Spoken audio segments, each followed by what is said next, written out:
To my channel. अस्सलामुअलैकुम। आइए जानते हैं फ़रा नाम के मायने और इसकी तफसील।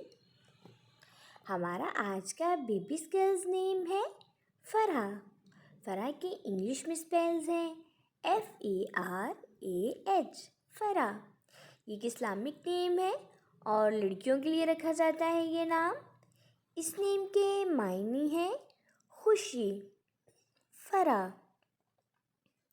इस नेम की तफसील है फ़रा जुल्फ़कार, फ़रा ज़ाकिर।